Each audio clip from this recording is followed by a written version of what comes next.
क्या भारत में डॉक्टर तेजी से एआई पर निर्भर होते जा रहे हैं? क्लिनिशियन ऑफ द फ्यूचर की ताजा स्टडी बताती है कि देश के करीब 48% डॉक्टर अब इलाज में एआई का सहारा ले रहे हैं। हेल्थ एक्सपर्ट्स के मुताबिक इनमें से ज्यादातर जेनेरिक एआई चैटबॉट का इस्तेमाल कर रहे हैं, जो क्लिनिकल इस्तेमाल के लिए बने ही नहीं हैं। क्योंकि एआई के जरिए जवाब तो मिल जाता है, लेकिन वो सही है और मरीजों के लिए फायदेमंद है, इसकी कोई गारंटी नहीं होती। एक्सपर्ट इसे मरीजों की सेहत के लिए खतरनाक मान रहे हैं। और भी एआई का जो पूरा इकोसिस्टम है, उसका हमारे डॉक्टरी पेशा से जुड़े हुए लोग उसका एडॉप्शन किस तरह से कर रहे हैं, इस पर बड़ी दिलचस्प रिपोर्ट है जो कि आम मरीजों से जुड़ी हुई है। इसलिए आज हम इस पर चर्चा कर रहे हैं। मेरा नाम है दीपक डोभाल, आप देख रहे हैं आपकी खबर आपका फायदा। छोटी सी रिपोर्ट देखिए, मामला समझिए, करते हैं इस पर विस्तार से चर्चा।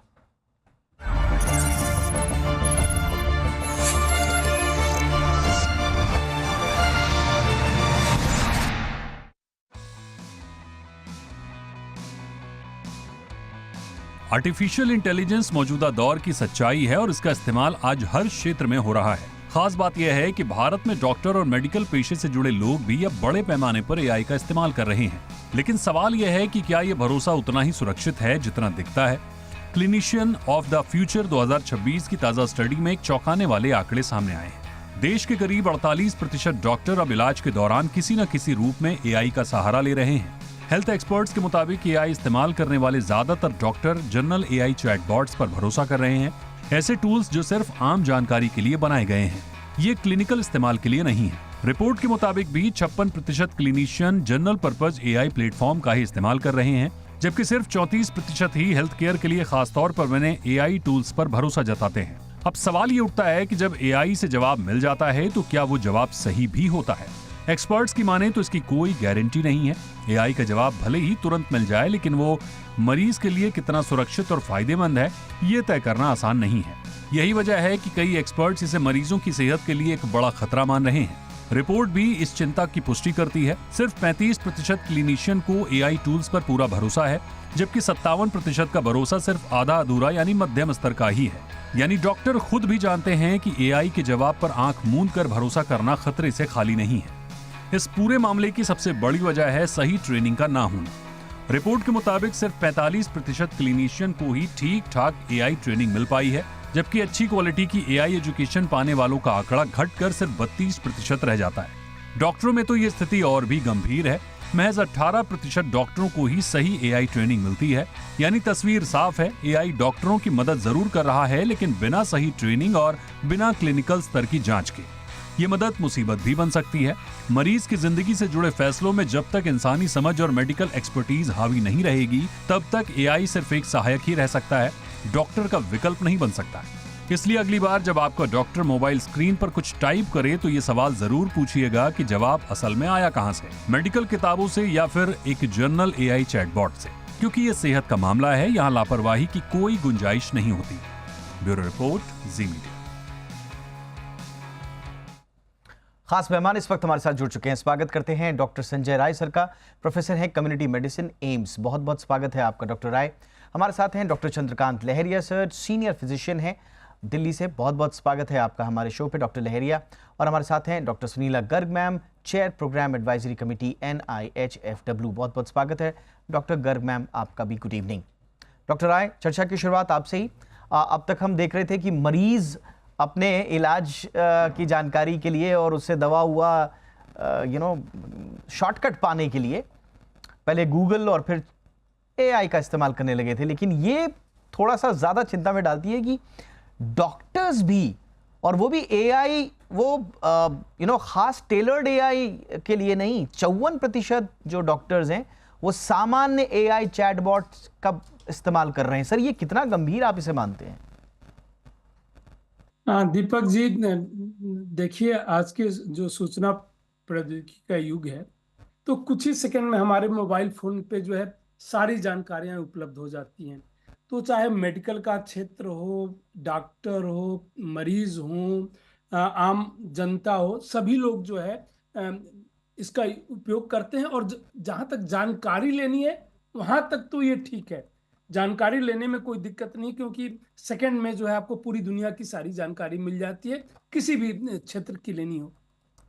लेकिन जब हम इसको सब्स्टिट्यूट समझने लगते हैं, प्रॉब्लम तब शुरू होती है, चाहे वो मरीज के लेवल पे हो चाहे डॉक्टर के लेवल पे हो। कई बार मरीज भी जो है गलत दवाइयां ले लेते हैं। एक ही बुखार देखिए, जैसे बुखार के लिए उन्होंने पूछा, कई कारण से हो सकता है, बहुत सीरियस कारण से भी हो सकता है एंट्रिक फीवर हो, कई कारण से हो सकता है। और उन्होंने जो है गूगल से पूछ के, एआई से पूछ के जो है अपना ट्रीटमेंट शुरू कर दिया। कई बार नुकसान हो सकता है। जानकारी लेनी अलग बात है, बट उस पर क्रियान्वयन जब हम करते हैं तो दिक्कत होती है। वही हाल अगर जैसे जो स्थिति आपने बताई, आल्दो मैंने अभी तक कोई ऐसा रिसर्च नहीं देखा था जो पब्लिश्ड हुआ हो, बट सर्वेज हुए होंगे जिसमें आप जैसा बता रहे हैं कि करीब मोर देन 50 to 60% डॉक्टर्स जो है एआई पे डिपेंडेंट है। अगर सिर्फ इंफॉर्मेशन लेने के लिए कर रहे हैं, कोई भी नई इंफॉर्मेशन करने के लिए, अब जैसे हम कोई भी नई इंफॉर्मेशन होती है, कोई पब्लिश्ड होता है लिटरेचर, नई रिसर्च पब्लिश्ड होती है, तो हम सर्च करते हैं। हार्ड कॉपी पे पहले देखते थे, अब गूगल से सर्च करके देखते हैं। अगर इसके लिए डिपेंडेंसी है तो अच्छी बात है कि नई जानकारी ले रहे हैं। ट्रीटमेंट के लिए सिर्फ डिपेंडेंसी हो सकती है, ये थोड़ा सा अच्छा नहीं लगता कि ऐसा होगा। लेकिन अगर ऐसा है तो वो कहीं से हित में नहीं। देखिए, एआई का यूज होगा, मेडिकल में भी यूज होगा, और वह जो है डॉक्टर की क्षमता बढ़ाने के लिए होगा, क्योंकि डॉक्टर का सब्स्टिट्यूट अभी एआई नहीं हो सकता। लेकिन डॉक्टर जो है पूरी तरीके से एआई पे डिपेंडेंट हो जाए, ये बात थोड़ी पस्ती नहीं है। हो एक्चुअली सकता है हाँ, आप नहीं आप आपकी राय बिल्कुल, आप इस पे अपनी राय दे सकते हैं सर, बट मैं दर्शकों की जानकारी के लिए बता रहा हूँ। एल्सेवियर की है ये रिपोर्ट, और उसका जो शीर्षक हमने बताया क्लिनिशियन ऑफ द फ्यूचर। और एल्सेवियर दुनिया की बड़ी वैज्ञानिक और जो मेडिकल है और जो साइंटिफिक और मेडिकल पब्लिशिंग की दुनिया में एल्सेवियर का नाम है, इसलिए हमने इस रिपोर्ट को चुना है। तो ये नहीं कि हमने कोई ऐसी रिपोर्ट उठाई, ये एक प्रतिष्ठित मेडिकल रिपोर्ट है, इसलिए इसके आधार पर कर रहे हैं। मैं आऊँगा सर आपके पास। सर, कितना इंपॉर्टेंट आपको लगता है लहरिया सर कि अगर डॉक्टर्स भी एआई का इस्तेमाल कर रहे हैं, वो भी क्लिनिकल नहीं, जो कि सामान्य चैटबॉट है उसका इस्तेमाल कर रहे हैं, तो ये मरीजों के इलाज के लिए कितना गंभीर हो सकता है डॉक्टर लहरिया? तो आज हम जो एआई की बात कर रहे हैं, आज से 5 साल बाद बात होगी कि हर डॉक्टर को एआई का और अधिक यूज करना चाहिए। अभी एआई को थोड़ा शक और उसके नजर से देखा जाता है कि नहीं डॉक्टर से एआई का यूज कर रहे हैं या चैटबॉट का यूज कर रहे हैं, क्योंकि अर्ली स्टेज पर है। लेकिन फ्यूचर डेफिनेटली एआई से जुड़ा होगा, जहां पर डॉक्टर से एक्सपेक्ट किया जाएगा कि वो एआई का सही यूज करें। क्यों? इसका वजह ये है कि मैं 2 उदाहरण देना चाहता हूँ। एक जमाना था आज से 50 साल पहले, जो छपे हुए साइंटिफिक जर्नल आते थे। किसी को रिसर्च करनी है तो एक देश में 1 या 2 बड़ी लाइब्रेरी होंगी, वहीं पर सारे जर्नल मिलेंगे, जैसे नेशनल मेडिकल लाइब्रेरी है, और वहां जाना पड़ेगा। आज 20 साल और 25 साल से वो चीज बदल चुकी है। हर कुछ ऑनलाइन उपलब्ध है। उसी का नेक्स्ट वर्जन अब एआई है। उसी तरह आज से 60 साल पहले और 50 साल पहले जब इकोकार्डियोग्राफी नहीं आई थी, तो इको जिसको हम आम भाषा में बोलते नहीं आती, तो डॉक्टर इस बात में अपना वो लेते थे कि हम हार्ट का साउंड सुनने के लिए स्टेथोस्कोप से कितना अच्छे से समझ सकते हैं, सुन सकते हैं। लेकिन उसके बाद इको आया, तो अब जो जितनी मेहनत हार्ट के साउंड को सुनने में की जाती थी, उतनी जरूरत नहीं थी कि आप सब कुछ वहां देख सकते हैं। लेकिन इसमें सोचना, बट टेक्नोलॉजी के एडॉप्शन में, sorry to interfere sir, but technology के एडॉप्शन में, एआई के एडॉप्शन में जो इकोसिस्टम हमारा बन रहा है सर, और जो नॉलेज शेयरिंग हो रही है, ट्रेनिंग्स जो डॉक्टर की हो रही है, आपको लग रहा है वो प्रॉपर हो रही है? उसको और बेहतर होना चाहिए? मैं उसी पर आ रहा हूं। तो जैसे कि जो इकोकार्डियोग्राम का एग्जांपल है कि आज स्टेथोस्कोप भी एग्जिस्ट करता है, इको भी एग्जिस्ट करता है, उसी तरह से जो हमारा ट्रेडिशनल टीचिंग सिस्टम है कि जो लर्निंग, ग्रेजुएट लर्निंग है और क्लिनिकल स्किल्स हैं, वो उसी सिस्टम से सिखाई जाएंगी। लेकिन जैसे ही एआई आएगा, अभी फिलहाल एआई नया है, वो मशीन लर्निंग हो रही है उसमें, अभी इसको ट्रेनिंग चल रही है, तो अभी उसको शक की नजर से देखा जाता है। और सही बात है कि अभी उसको उतना इस्तेमाल नहीं किया जाए, लेकिन डॉक्टर्स को निश्चित रूप से सीखते रहना पड़ता है। जहां तक आपने ट्रेनिंग की बात की, तो इंडिया के काफी सारे इंस्टीट्यूट हैं, अब डॉक्टर्स को एआई में ट्रेनिंग कर रहे हैं, प्रोफेशनल एसोसिएशन कर रहे हैं। तो अभी सिर्फ अगर कोई एआई अकेले पर निर्भर करता है तो वो गलत है, जैसे कि डॉक्टर राय ने भी कहा। लेकिन अगर वो अभी एआई को कैसे बेहतर तरीके से यूज किया जाए, इसके लिए तैयारी नहीं करता, और हम वो इकोसिस्टम नहीं क्रिएट करते Right. तो वो भी गलत होगा। 5 साल बाद Right, एआई sir. का बहुत जरूरी उपयोग होगा। ऑलराइट डॉक्टर गर्ग मैम, आपके पास आते हुए जैसा कि हम बोल रहे हैं कि भाई 54% अगर आपके डॉक्टर्स सामान्य AI chatbot, I mean medical की क्लिनिकल एआई बनाए हुए हैं आपके लिए, लेकिन वो क्लिनिकल एआई का इस्तेमाल सिर्फ 26% कर रहे हैं मैम। आपको क्या लग रहा है मैम, शॉर्टकट है, बर्नआउट है डॉक्टर्स में, या ट्रेनिंग की प्रॉपर कमी है? कहां ध्यान देने की आवश्यकता है? क्योंकि ये सीधा सीधा मरीज के डायग्नोसिस से जुड़ा हुआ है, उसकी बीमारी से। मैं तो ये यहां तक पढ़ रहा था इसमें कि जो क्लिनिकल जो डिसीजन मेकिंग है सपोर्ट में, उसमें भी 40% डॉक्टर्स का इस्तेमाल कर रहे हैं। तो मैम ये कितना इंपॉर्टेंट एस्पेक्ट है एक मरीज के हेल्थ के नजरिए से? दीपक जी, हमें इसको बहुत ब्रॉड नजरिए से देखना पड़ेगा। Right. आज हम अगर आर्टिफिशियल इंटेलिजेंस की बात करते हैं तो हम केवल मेडिकल ग्रेजुएट्स या मेडिकल डॉक्टर की बात नहीं करते, बल्कि सभी की बात करते हैं। So it is so easily accessible. So definitely होता है कि चलो इसको हम चैटबॉट को इस्तेमाल करें, बट इम्पॉर्टेंट डेफिनेटली ये है कि मैं जरूर कहना चाहूंगी कि इस तरीके के प्रोग्राम्स जो है, या एल्सेवियर का जो है जर्नल का जो आर्टिकल है, डेफिनेटली इस पर लाइट थ्रो करता है कि बेसिकली हमें बहुत केयरफुली अपनी क्लिनिकल कॉम्पिटेंस को नहीं छोड़ना चाहिए, क्योंकि कुछ कंडीशंस डेफिनेटली ऐसी हैं। जब मैं रिव्यू करती हूँ सेवरल प्रोजेक्ट्स रिव्यू या रिसर्च का या मैनेजमेंट ऑफ पेशेंट्स, मैं देखती हूँ कुछ कंडीशंस में डेफिनेटली वर्क करता है, जैसे ऑफ्थेल्मोलॉजिकल कंडीशंस हैं, या जैसे कि अभी बताया looking at cardiology some part of it, या फिर when we look at diagnostics parts, वहां पे अभी एआई का रोल डेफिनेट है।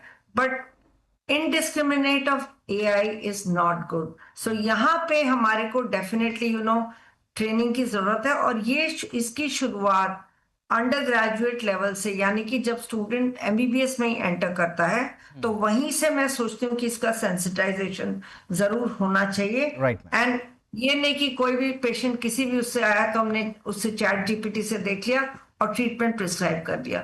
यहाँ पे ये जो शॉर्टकट है, बिकॉज इंडिया बहुत बड़ा है, 148 करोड़ लोग हम हैं, एंड हमारे इतने प्रदेश हैं और यूनियन टेरिटरीज हैं, तो यहाँ पे हमें देखना है कि हमारे सब हिस्से एक जैसे नहीं हैं। और जब हम कहेंगे कि मेरे को इजी एक्सेस है, मैं एआई का चैटबॉट से मैं इसका इलाज देखूं, तो ये बिल्कुल ठीक नहीं है। और इस मैम आपने बहुत अच्छी बात आपने बोली है मैम। और इस रिपोर्ट में एक और चीज का जिक्र है, जो हम जब एआई पे जब भी शो करते हैं उसके बारे में हम वार्न भी करते हैं कि एआई का एक टर्मिनोलॉजी इस्तेमाल की जाती है, हेलुसिनेशन, राइट? हेलुसिनेशन में क्या करता है, एआई बहुत ही कॉन्फिडेंटली ऐसी आपको आउटपुट दे देगा जो आपको लगेगा कि अरे वाह, क्योंकि एआई बहुत कॉन्फिडेंट है, लेकिन वो हेलुसिनेशन का शिकार भी हो सकता है। तो डॉक्टर को नहीं मालूम है कि एआई ने जो आउटपुट दिया है उसका वैलिडेशन क्या है। तो ये बहुत इंपॉर्टेंट इस एस्पेक्ट इस रिपोर्ट में भी ध्यान में रखा गया है। सुप्रीम कोर्ट भी परेशान है। सुप्रीम कोर्ट ने अभी सारे जो जजमेंट्स हैं उसमें जो एआई से लिखी जा रही हैं वकीलों की तरफ से, उस पर नाराजगी भी जाहिर की है। वहां पर भी एआई हेलुसिनेशन चल रहा है। तो ये बड़ा गंभीर मसला है इस पूरे पक्ष का। एक छोटे से ब्रेक के लिए रुकते हैं। अच्छी बात यह है कि ज्यादातर जो क्लिनिशियंस हैं वो ये मान रहे हैं कि अगले 10 सालों में एआई स्वास्थ्य सेवा का बड़ा इंपॉर्टेंट असिस्टेंट बन जाएगा। तो एआई से हम भाग नहीं सकते, एआई को हम हटा नहीं सकते, उसको साइड नहीं कर सकते, बट ह्यूमन और एआई का ये जो ताना बाना है ये कितना सुरक्षित आगे बढ़ पाए, इस पर क्या किया जाए, कुछ और इस पर बातें एक छोटे से ब्रेक के बाद।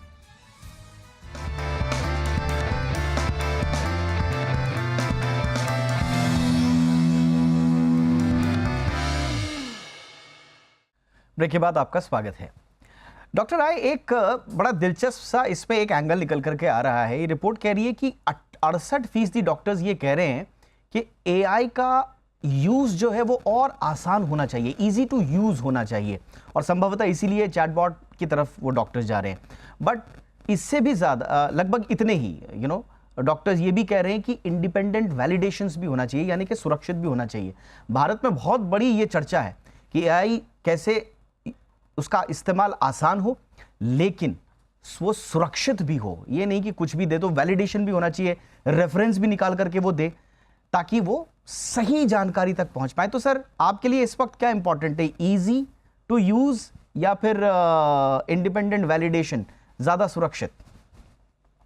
ज्यादा सुरक्षित को मैं ज्यादा महत्व दूंगा। Right sir. वो इसलिए ज्यादा महत्व दूंगा, देखिए आज के भौतिकतावादी युग में जो है अ, बहुत कुछ जो है सिर्फ कमर्शियल इंटरेस्ट में जुड़ा रहता है। गूगल की इंफॉर्मेशन कहाँ से देता है? जो इंफॉर्मेशन वो हर जगह से कलेक्ट करता है, जो हम मतलब एक तरीके से हम प्रोवाइड करते हैं। इसका आप डॉक्टर की हम ट्रेनिंग करते हैं, उस पर बहुत बुरा प्रभाव पड़ रहा है। अभी तो ट्रेंड डॉक्टर्स हैं, तो इसकी जो है जानकारी लेने के लिए ज्यादा उपयोग कर रहे हैं, निर्णय लेने के लिए नहीं। निर्णय को प्रभावित कर सकता है, बट निर्णय वो डॉक्टर ले रहा है। लेकिन जो ट्रेनिंग की बात हो रही थी अभी, डॉक्टर चंद्रकांत ने भी उस पर बोला था, वह जो है हम लोग रोज देख रहे हैं। जैसे हमारे डॉक्टर्स की ट्रेनिंग में रिसर्च एक इम्पॉर्टेंट कंपोनेंट है। आजकल जब थीसिस हमारे पास आती है रिसर्च का, वो देख के लग जाता है कि एआई से है। आप जब तक उसको अच्छी तरीके से समझेंगे नहीं, डेटा को खुद एनालाइज नहीं करेंगे, अंडरस्टैंडिंग आपकी नहीं होगी, तो कल कोई भी रिपोर्ट अगर जारी होती है तो उसका आप क्रिटिकल इनपुट नहीं दे सकते कि इसकी मेथोडोलॉजी सही है कि नहीं, जो कंक्लूजन ड्रा किया गया है। क्योंकि कंक्लूजन जो है, हो सकता है कोई अपने फेवर में ड्रा कर रहा हो, उसका कुछ वेस्टेड इंटरेस्ट हो। As a doctor, as a scientist, as a researcher, ये हमारी जिम्मेवारी बनती है। वह ट्रेनिंग जो है कहीं ना कहीं प्रभावित हो रही है। वह अगर हमारी वह समझ नहीं रहेगी तो ये होगा। तो इसलिए हमें ये समझना हुआ कि नहीं, आपने बहुत अच्छा किया सर, आपने रिसर्च का, क्योंकि ये सब इंटरलिंक्ड है। देखिए, अभी हमने कुछ दिनों पहले भी एक शो किया था, उसमें हमने देखा था कि पूरी दुनिया में हमारे जो खास तौर से टॉप 50 हॉस्पिटल्स हैं, उनके पास 60% मरीजों का डेटा है। लेकिन हम कितने रिसर्च पेपर छाप रहे हैं पूरी दुनिया में? हम उसमें बहुत पीछे हैं। साल भर के 5 भी नहीं छाप पा रहे हैं बड़े बड़े अस्पताल, जबकि पास उनके पास इतना डेटा है। और जो सर ने कहा कि एआई से लिख दिया, थीसिस बना दी, उसका आपको प्रमाण कहाँ मिलता है? पूरी दुनिया में भारत के मेडिकल क्षेत्र के जितने जर्नल्स हमारे डॉक्टर्स या रिसर्चर्स या क्लिनिशियंस छाप रहे हैं, उनका साइटेशन लेवल आप देखिए, दुनिया में हम बहुत पीछे हैं। हमें कोई साइट ही नहीं कर रहा है। साइट इसलिए नहीं कर रहा है क्योंकि उसमें कोई सब्सटैंशियल उसमें चीज नहीं है, या लोग हम पे विश्वास नहीं कर रहे। तो ये बहुत इंपॉर्टेंट बात आपने बोली। प्लीज कंक्लूड सर, डॉक्टर राय। हाँ, तो मैंने वही कहा कि वह गूगल जो है जानकारी दे सकता है, लेकिन ये नहीं कि वो उपचार का एक अल्टरनेटिव हो गया। वह सलाह दे सकता है, लेकिन वह निर्णय नहीं ले सकता आज की समय में। लेकिन कल जो है वो निर्णय भी लेने लगेगा। वह सिर्फ सलाह देने तक ही नहीं रहेगा, क्योंकि अगर हमारी ट्रेनिंग ही वैसी नहीं हुई है, हमारी डिपेंडेंसी उस पर हो गई है, हमारी समझ नहीं है, तो वही जो आप कर रहा था वह डर ज्यादा है। उसकी वैलिडिटी करनी जो है वो ज्यादा जरूरी है। और हमने जो है ये देखिए कोविड के समय में भी हमें ये देखने को मिला, जबकि अभी उतना एआई नहीं था। मैं एक छोटा सा एग्जांपल दे दूंगा अगर आपके पास समय है तो। रॉबर्ट मेलन मैसेंजर आरएनए पे काम किए हुए हैं। उन्होंने कहा था जब कि मैसेंजर आरएनए, बहुत ही बड़े साइंटिस्ट हैं, उनका अगर पबमेड में देखिए तो पब्लिकेशंस बहुत हैं। जब उन्होंने कहा कि मैसेंजर आरएनए का आविष्कार जो है वैक्सीन बनाने के लिए नहीं किया गया था, इसका दुरुपयोग हो रहा है, उसको गूगल ने बैन कर दिया, उसको एक्स ने बैन कर दिया, उस समय ट्विटर था। और उसके बाद इस पे गलत जानकारी आने लगी कि मिस इन्फॉर्मेशन करते हैं। साइंस तरक्की नहीं कर सकता जब तक डिस्कशन नहीं हो। इतना बड़ा साइंटिस्ट अगर कुछ बोलता है तो हमें सुनना चाहिए। तो कल क्या होगा, एआई में जो भी हम भरेंगे वही आएगा। तो वेस्टेड इंटरेस्ट लोग हो सकता है। वैलिड पॉइंट है सर आपका, बिल्कुल डिस्कशंस तो होने चाहिए, और इसीलिए ये रिपोर्ट्स जो हैं बड़ी इंपॉर्टेंट हो जाती हैं।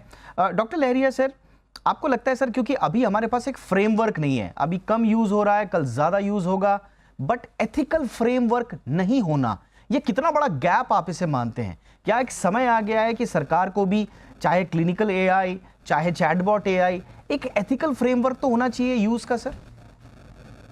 डेफिनेटली एब्सोल्यूट रिक्वायरमेंट है, लेकिन हमें साथ में यह भी याद रखना होगा कि ये समय के साथ इवॉल्व होंगी।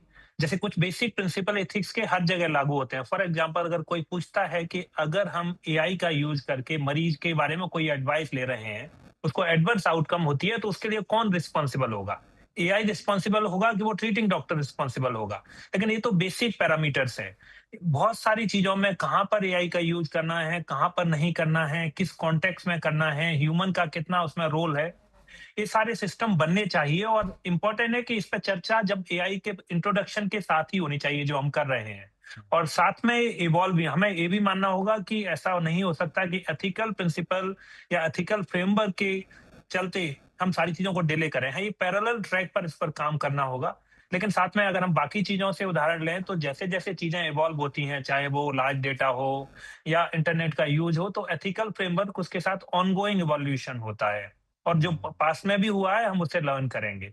Absolutely sir. एक इंपॉर्टेंट इसमें एस्पेक्ट गर्ग मैम ये आ रहा है कि ठीक है, पूरे देश में एक बहुत बड़ी बहस चल रही है कि साहब आपका डेटा प्राइवेसी, मरीज का डेटा प्राइवेसी उसकी कैसे सुनिश्चित की जाए। अब यहां पर अगर डॉक्टर मरीज का सारा डेटा एआई को दे रहे हैं एंड वी डोंट नो कि वो कहां जाकर के डार्क वेब में उसका क्या सुरक्षा की गारंटी है, तो डेटा प्राइवेसी भी मैम एक बहुत बड़ा इशू बन रहा है यहां पर। ये एथिकल पार्ट का एक वो है। तो मैम आपको नहीं लगता है कि स्वास्थ्य मंत्रालय को अब गाइडलाइंस लाई देनी चाहिए इतने सारे एस्पेक्ट्स को देखते हुए? आई थिंक गाइडलाइंस जो है वो ऑलरेडी हैं, अच्छा, जिसको कि हम गुड क्लिनिकल प्रैक्टिसेस के अंतर्गत में लेके आते हैं, जहां पे हम प्राइवेसी एंड कॉन्फिडेंशियलिटी की बात करते हैं। मैं अभी एक स्टडी ने एक सॉफ्टवेयर एआई से related role of AI in cervical cancer detection से एसोसिएटेड थे, और हजारों हमने पैप्समेयर्स को फीड किया होगा, बट पेशेंट्स का डेटा पूरा कॉन्फिडेंशियल रखा गया, और हमने देखा कि क्या पिकअप रेट हो सकता है role of AI in picking up of cervical cancer. तो आपके लिए मैं बताना चाहती हूँ कि we could over pick about 20% cases. That means it is better to pick up more and उसकी जांच उसके हिसाब से की जाए। तो प्राइवेसी है, कॉन्फिडेंशियलिटी है, गुड क्लिनिकल प्रैक्टिसेस है, they are part of our regular treatment, they are part of our regular clinical trials. So ये बहुत इंपॉर्टेंट मुद्दा है जिसको कि हमें टाइम टू टाइम डिस्कस करना है। But this is an era of AI, and using correct tools with regard to particular entity, it becomes very important. And जैसा कि it is not only India में ही नहीं है, ये वर्ल्ड ओवर है अगर हम बात करें, क्योंकि ऑलमोस्ट लगभग 50% डॉक्टर्स जो है they are making use of AI across the world. So that is where हमें ये जो है, क्योंकि बॉर्डर्स हमारे बहुत पोरस हैं, तो इस पे हमें बहुत कड़ी निगरानी रखनी है। Correct. But we have to be open to the fact कि एआई का इस्तेमाल है तो AI is only a clinical assistant, it is not your own replacement for a doctor. That part we have to remember. और बहुत important आपने बताया ma'am कि आईसीएमआर ने कुछ एथिकल गाइडलाइंस दी जरूर हैं, बट एक जो बड़ा गैप है वो है कि जनरल एआई और जो क्लिनिकल एआई, इसमें कोई स्पष्ट गाइडलाइंस नहीं है। मतलब एक डॉक्टर कब जो डिजाइंड एआई है उनका इस्तेमाल करेगा, कब चैट जीपीटी, क्लॉड, जेमिनाई का इस्तेमाल कीजिएगा, इस पे स्पष्ट गाइडलाइन नहीं है। तो एक बड़ा गैप ये है। दूसरा, क्लिनिकल डिसीजन सपोर्ट आप लीजिए, बट क्या वो नोट्स बनाने के लिए इस्तेमाल हो रहा है, या वो डिफरेंशियल डायग्नोसिस के लिए हो रहा है, दवा सुझाने के लिए हो रहा है, इलाज तय करने के लिए हो रहा है, इसके लिए कोई नेशनल एसओपीज नहीं है। तो मुझे लगता है कि आज के पूरे डिस्कशन से ये जरूर निकलता है कि हमको एक एथिकल फ्रेमवर्क बड़ा स्पष्ट तरीके से बनाना पड़ेगा, क्योंकि ये इवॉल्विंग टाइम है एआई के लिए और रैपिडली चेंज हो रहा है, कहीं देर ना हो जाए। थैंक यू सो मच आज की चर्चा में शामिल होने के लिए। डॉक्टर राय बहुत बहुत शुक्रिया। Doctor Lahariya sir thank you so much sir. Doctor Garg ma'am thank you ma'am आपके समय के लिए। शो में इतना ही, इजाजत दीजिए।